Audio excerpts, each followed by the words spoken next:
What I wanted to chat about today was we have two stragglers coming up next year. This year we don't have any stragglers.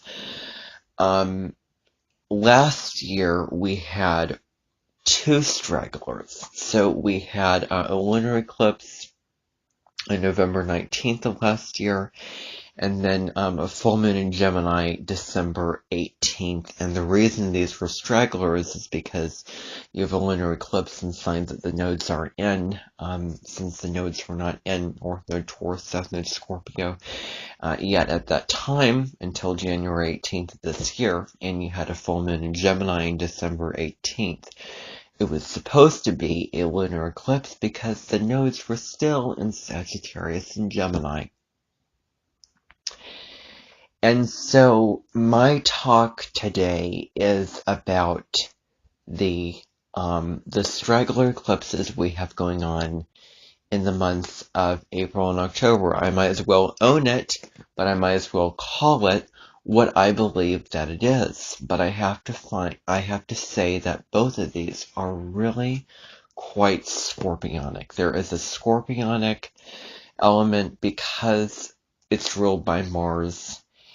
And so both of these 2 days are really powerful, potent, scorpionic days. April 20th and October 28th. And to have partial eclipses on these days out of sign, I honestly find that really interesting. We're moving into a 7-year, which is about the quest for spiritual meaning and spiritual truth. And I will be going through an 8 personal year, and that will be about manifesting, manifesting, manifesting, and prosperity. And I'm not going to hold back next year. I may take down comments for some videos. I may allow the comments for some videos. I may lose or gain a following. I am not going to hold back. I may say something like, Chiron is like your hand. It bleeds, it hurts. And try to make a connection with my imagination that I can say, not holding back. And obviously, when you're doing a video with the intention of doing it for, out there, and you're putting it out there, then there's, obviously going to be a healthy boundary put in place that's going to be there. So I'm naturally going to be, healthily, restrained, and healthy restrictions and boundaries will be taking place. But anyway, what we have going on is we have some stragglers. So we have an eclipse season that begins on a really, really evil note, I will say, next year. We have 2 eclipses. We have 4 eclipses next year. They're occurring when the sun is in 2 signs that have a lot of positive characteristics, but these 2 signs are ruled by Mars, and they're both intense. They can be sinister, they can be evil, they can be really quite destructive. And I'm going to get into that today because I find this fascinating, and I'm making this an audio video. These 2 big lunations happening are really fascinating because they don't occur in signs that the nodes are in, which is really intriguing for me. And these 2 lunations are going to be huge. North Node will still be in Taurus up until July, and Taurus is a Venus-ruled sign, so it's nice, it's stable, it's grounded, it's earthy, it's about the present moment, it's about, it's here in your own backyard. It's about bringing people together and connection and so forth. And then the North Node will move into Aries, and it's going to be about empowerment, empowering of yourself, and really choosing your own path, lighting your own fire, and living a life of authenticity. And I will be doing a whole video on the nodes, on those nodes placement. I made trailer to it, and I'm thrilled. When I think about what I have in mind for next year. I have in mind my videos will be kind of quirky. They'll be, kind of maybe going on and on about this, illusions, this, making, embellishing things, one video outside, one part of the video inside, and more videos. Dealing with more aspects and sort of, like an Adam Olympus like thing, really in depth and not daily, probably not daily, but quite often, and in a new desk, in a new location, totally liberating myself within what is natural. And when I'm comfortable liberating myself towards and comfortable stretching and challenging myself, because the thing is about not being, not always comfortable, not being afraid of, getting things right or, whatever, and breaking out of that. But if, I absolutely, cannot, anyway, I'll come to those conclusions and we'll cross those bridges, but I will have that vow to myself that I will commit to that, commit to liberating myself, just like at the beginning of the year, my word was commitment for my New Year's resolution this year, and lo and behold, fast forward from January to December this year, Venus was retrograde, now Mars is retrograde, and I have committed to my goal of making astrology videos and having a YouTube channel and all those things. And I'm really hoping that I can live stream off the phone pretty soon. I have my 50 subscribers, but I don't know. So hopefully I will be able to do that, and I may do that next year and totally liberate myself in that way. But so I really want to get to these eclipses. These are not the typical eclipses. These are going to be really powerful and really intense. And, there's no laughing matter, although there's a huge part of me that just wants to disbelieve and put these two down because they're not nodally aligned. And that's very, I feel very passionately about eclipses only occurring in the signs the nodes are transiting in. But, I have to be honest and I have to admit, I just want to call it like I feel it. It's intriguing and there's stragglers, and because they're stragglers, they have their own form of unique characteristics. And, what'll happen. And I'm going to get into some history and I'm going to get into some mythology and other information. So it is just as well that this is a podcast episode and not, not video recording. And so, we first have, what we first have is we have something happening on, April 20th. Now, to be fair, we are going to have multiple opportunities, so it isn't the be-all to end-all new moon in Aries. The only new moon in Aries, because that's what eclipses are, solar eclipse is a new moon, full moon.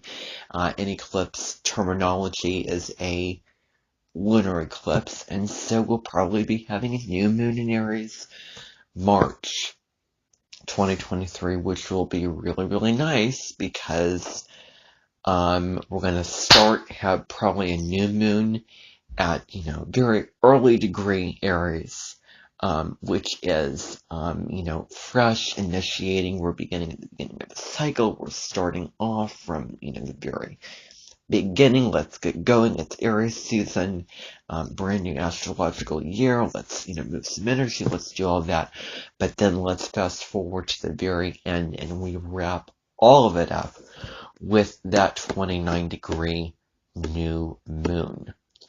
And I really want to focus on saying new moon. So I may say, oh, it's an eclipse, but I may say new moon. It's a new moon, it's a new moon. And I may say that repeatedly because of my belief system around that.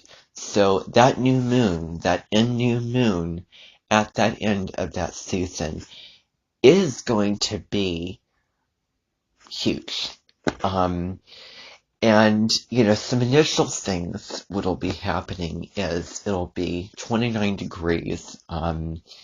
29 degrees in astrology is the anaretic degree and is that culmination degree where everything is just, that pot is just boiling over with just, intensity. And you're wrapping up and all these things are really prevalent. And you're talking about a soul coming in with wisdom and it's just that pot is going to be really cooking up, and with all the greens and with all the, flames, and Aries is a sign that at worst can be really destructive and, impulsive and, just really get at people that bother or irk or irritate them, and at worst with the worst Aries, not that I'm one, but I knew an Aries person whom I felt like, I had to, I felt like I was walking on eggshells because I did not know when she would blow her top and have a meltdown. I really didn't, and, it was, it was scary, and at that time, the south node of the moon was in Aries, and the south node is what we are supposed to be releasing in order to move forward into the new moon, or, the north node traits, and it was in Libra, which was about diplomacy, collaboration, connection, and peace. And the south node in Aries is really about releasing any kind of, so opportune that I'm speaking about this because the reason why I am is because the south node is going to move into Libra, the north node is going to move into Aries next July. But the south node in Aries is releasing any kind of system, any kind of setup where you are forced to go your own way, be independent, and just really getting into survival mode and having to, take that, claim your territory, get a slice of bread in desperate situations. Sort of like a materialistic, always having to fight for, what you want, etc. And, I was knowing this person when the south node was in Aries, and the south node can point to the bright sides of that sign, because it's what we're coming in with. What you come in with as a child, when you were born, and those traits that are inherent within you. And south node, that sign really plays out when you're in your early childhood. Those themes are really prevalent at that time. But, collectively it looks at the lower, more darker sides of that south node placement. And there's also a bright side of the south node. And that Libra north node that it was in place at the time, we needed to get there and balance that out with the south node by looking to the higher qualities of Aries, the high qualities of Libra, and so these overlap and intertwine, they balance each other out. Aries and Libra are opposite signs. That's where the nodes are in. They always travel opposite one another, they always move backwards, and they always move retrograde one another. So that's how they move. It's sort of a Vedic astrological take on what we consider to be astrology, really. So, you know, and it's really prevalent and really important. And so we have these, you know, we have this placement. And could this eclipse echo what went on? What went on? Could this new moon, I want to say that again, could this new moon echo those themes at that destructive level? And trigger and bring to light situations back again of you knowing really powerful, intense people that were really formidable and forces to be reckoned with. And I should mention that April 20th is home to the birthday of AH, also known as, you know, Adolf Hitler. And I really don't want to get into this because it is such a sensitive matter. It really, really is. And so I just wanted to factually say that that is what it is because that's the truth, and I am not here to dance around the truth. That is just a fact. That is just how it is. You know, but if you consider all of the things that he has done in his lifetime to destroy so many people, you know, a group of people, and, you know, the power of, you know, that fighting spirit, and, you know, wanting to be high and mighty and, you know, be, you know, on top of, you know, the world, so to speak, and really, really go after what you want in ways that hurt other people in those really harmful and harrowing ways.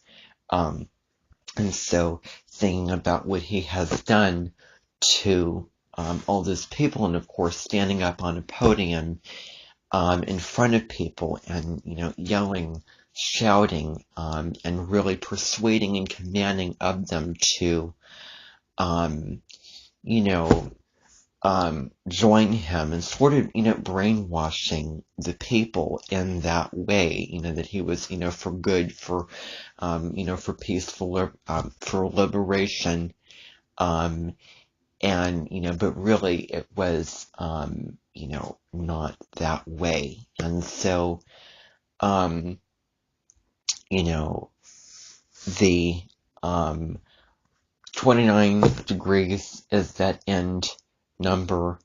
It is intense, and we do have that going on in Aries. It is about initiating, setting up new things, you know, initiating brand new things around a new moon around that time, and really being the person that you want to be in your lifetime, and getting true to what you want, and picking a course, picking a lane, and heading in that direction. And I'm here to just talk about the themes, and we'll get into the more specific stuff when that time comes, when we get closer to that. And that'll be really, really interesting. And it's also the day annually when the sun moves into Taurus, and the moon also moves into Taurus. So, you know, it's sort of the cosmos to sort of double book themselves. And so I may bring that aspect and element to that as well.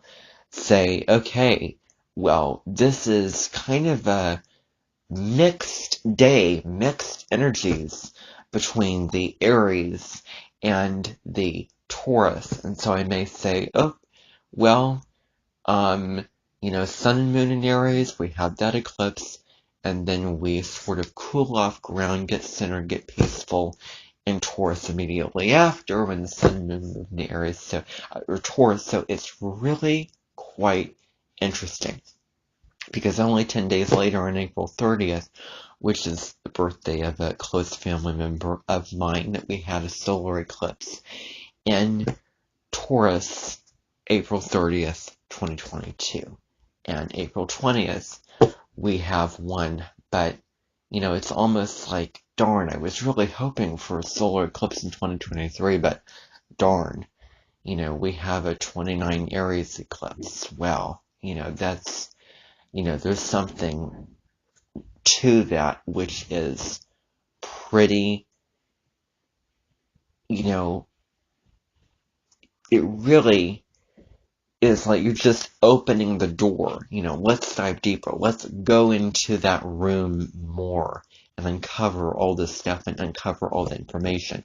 This is just a, sort of whetting your appetite, getting you interested in in this kind of thing. So we have this going on, and planes and warfare in the sky, and I just want to make another reference, and I don't know why I have this in mind, but the reference I want to make is the rain in Spain will fall gently on the plain, and maybe that is after we move past this new moon in Aries, this final second new moon in Aries, into this Taurus energy, which starts immediately after. So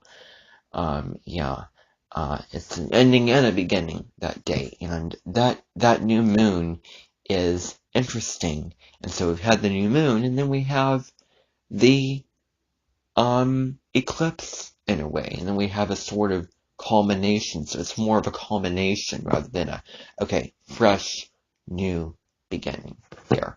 And I am really hoping that there is going to be a new moon in Aries in March next year, because I think that would really serve us all well, and I would certainly prefer that. And I want to look at the light and the dark of all the astrological events. That's going to be releasing any kind of negative power or force in our lives. It can be, so many different things. And sort of, the blade with the sword, and the shield, and putting up your shield and fighting, and armor, and sort of the blood from all that warfare, and then coming to terms with that. Because those are just some statements, that I just want to make. And they may not make sense, but they do come up. And then the other sort of, straggler, eclipse that was going on that, that sort of does not follow, because, Pluto moves into Aquarius, and so Aquarius does not want to follow, it doesn't want to go by the book. This rules, eclipses only occur in the signs and nodes are in. Well, I want to kind of change that.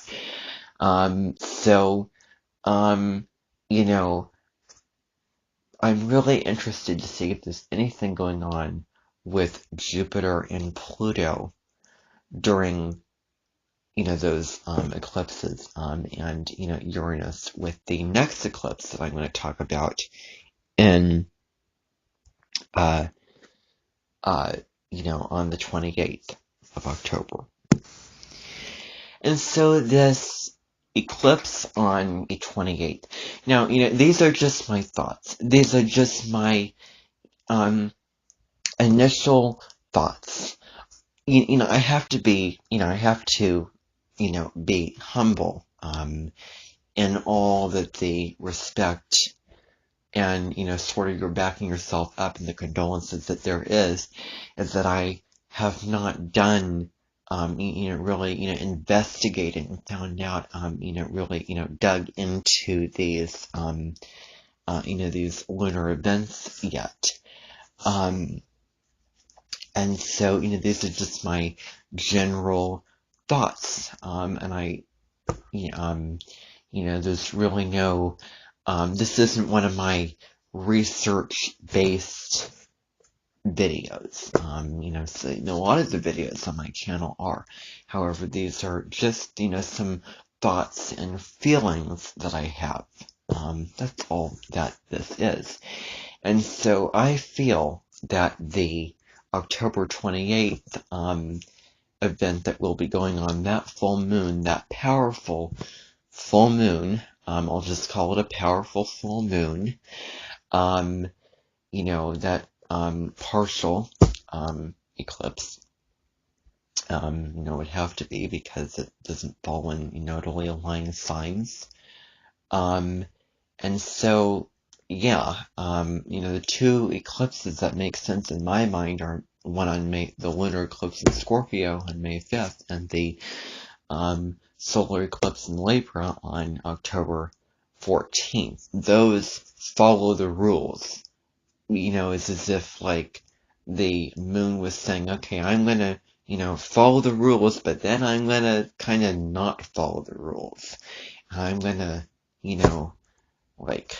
let's see what I can do to break the rules here. I find that really interesting. And so yeah. So it's so funny that we have the nodes moving into North Node in Aries, South Node in Libra in July 2022 or 2023. But then I find this just amazing. That let's see here. We have 1, 2, 3. So 3 months later, near the end of the month, we have this, this full moon in Taurus going on. And so,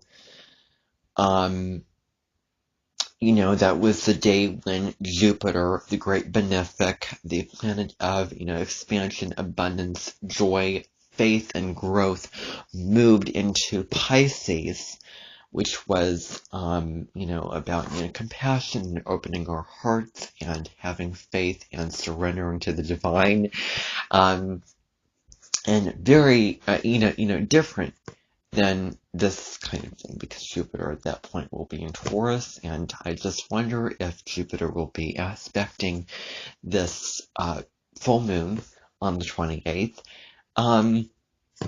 That's sort of the default. The default is new moon, full moon, and I'll just refer to that. Because I want to be authentic and, true to myself with what I say here. So, it's so funny that we have this going on, and yet the nodes have moved on, but we're still dredging up the old stuff. We're still kind of fixating and sort of clearing up the last bits of stuff that need to be cleared up. Kind of like when Pluto moves into Aquarius March of 2023, and then it retrogrades back into Capricorn, and then it sort of goes in and out.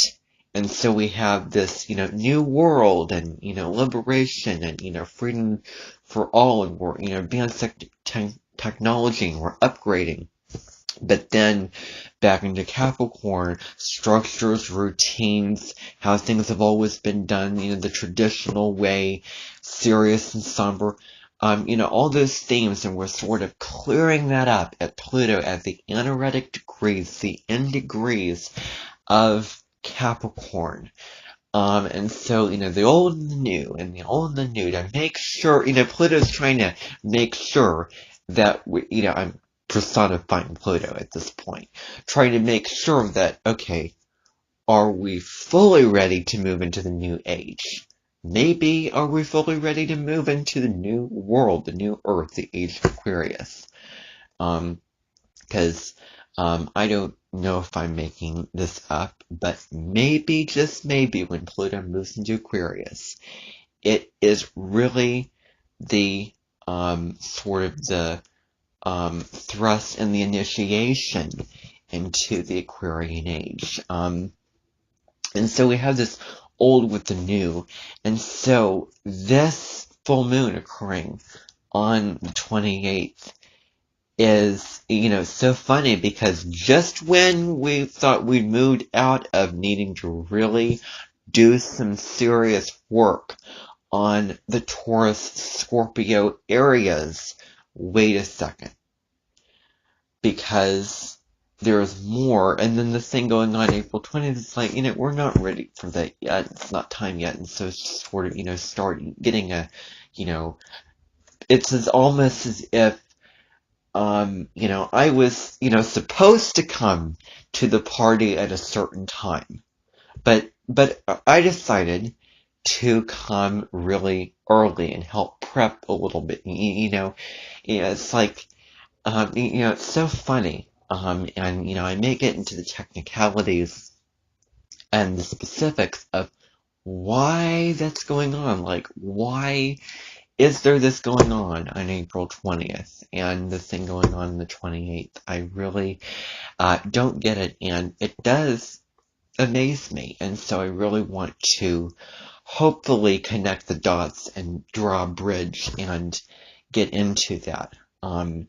And put some attention on that and clarify that, hopefully, if I can, because I do feel passionate at this moment for you to understand. I just want to say, oh, this is going on, and then, I don't get it, I don't believe it, then, you don't believe it. So, yeah, and I strongly believe if you're talking about something that sort of derives from what would make sense, what would be the norm, okay, then you had better have some, explanation as to what that is. Because just to put that blanket statement out there, well, explain.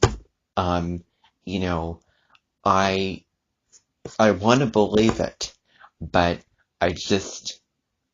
it's not right for me to believe it at this point. I sort of need enough stuff for me to, okay, well, that makes sense. And, it's just so funny how it happens. Kind of like when there's, you have a planet and it sometimes makes aspect to another when it's out of sign, because either that planet that is being aspected is at the very early degrees of one sign, very end degrees of another. And so, for instance, this recent new moon that we had in Sagittarius on November 23rd, we had, I think maybe it was the Sun in Sagittarius, trying Jupiter, which was in Pisces. And we know that Sagittarius and Pisces makes a square, because those are two mutable signs. They're 90 degrees apart from each other. They have difficulty in their compatibility relationship. But it's really interesting because the trines is really a very nice aspect, very harmonious. Things go well with the trine. So, very interesting. And so, just when we think we're going to be done and finished with dealing with needing to balance the Scorpio themes with the Taurus themes, there's one more little thing, one more last ditch, like last minute, kind of like if you do your last minute shopping. We're going to the Taurus Scorpio store, and we're doing some last minute shopping before we leave, and we don't come back until 9 years later, and then we deal with, those eclipses again, like the South Node's in Taurus, Fourth Node in Scorpio, which is a different, we're dealing with some really different themes with the North Node in Scorpio, which I have been very interested in as of late. But so, what's going on is, full moon in Taurus. It deals with, I have a whole video where I talk about the lunar eclipse, and a lot of this, the content that I said in that video is really prevalent to this. It deals with needing to come home to ourselves, to understand our values of what's really important to us, to find ways of redefining security to come back into connection with Mother Nature, to go slow and steady, to get grounded, and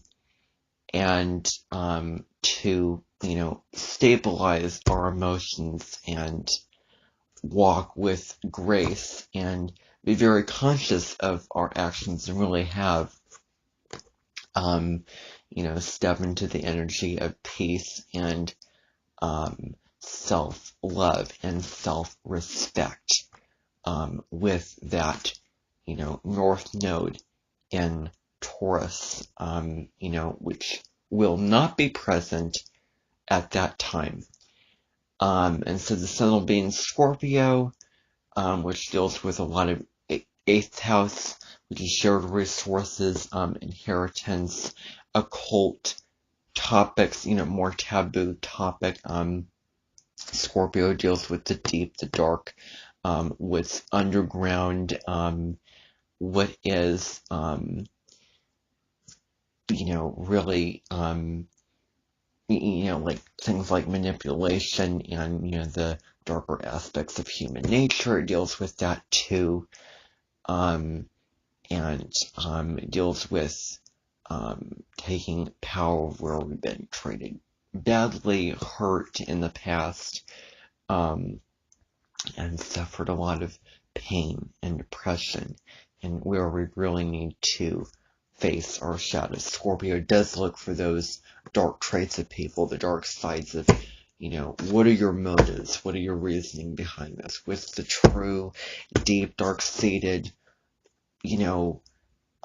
intention behind what it is you do? It also, in that way, corresponds to psychology, and the work of Carl Jung. So, we do have the, full moon in Taurus. There will be those kind of aspects going on with that. This video is just kind of general, just the themes of these signs, as opposed to the more specific details of the conversations that the sun will be having with other planetary, celestial bodies, other energies and aspects going on, and astrological moves occurring that particular day, which really meld with and go with the energy of those lunar events. So,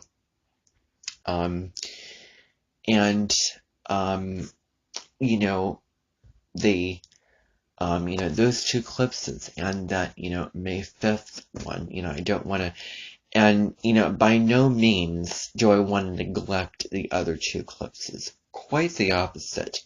In fact, quite a 180 to all, I'm talking about these because I find it really interesting. But, the lunar eclipse in Scorpio is,